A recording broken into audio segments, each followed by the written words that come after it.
Au lycée Plan Diakhaye, dans le département de Keur Massar, en banlieue de Dakar, c'est jour de rentrée pour Sanoussi Ba, professeur de philosophie.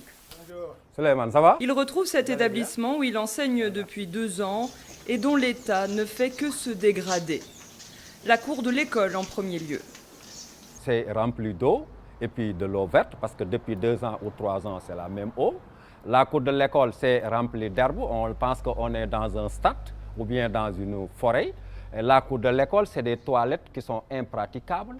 Diakhaye se trouve en zone inondable et à chaque hivernage, les habitants de cette nouvelle cité font face à de lourdes inondations.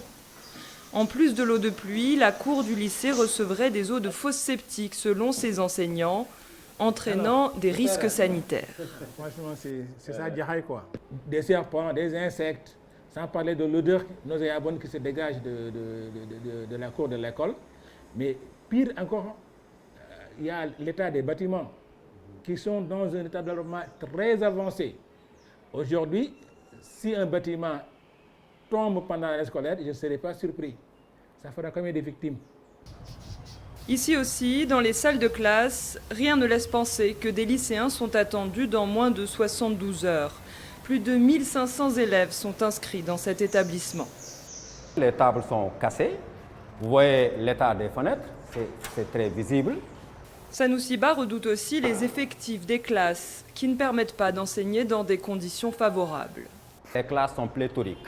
Moi, par exemple, l'année dernière, j'avais 3 classes. Dans ma classe de série S, il y avait plus de 60.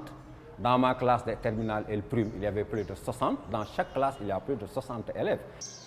Ce problème de sous-effectif, le lycée de Diakhaye est loin d'être le seul à le connaître au Sénégal. Il est même dénoncé à chaque rentrée par le CUSEMS, un syndicat d'enseignants. Ce déficit criard d'enseignants que nous accusons dans le système et qui est évalué par la tutelle elle-même à 35 000. On n'indexe pas le recrutement aux besoins du système. Ce déficit était estimé à 40 000 avant le recrutement spécial de 5 000 enseignants en 2021. Alison Fernandez pour VOA Afrique, Dakar.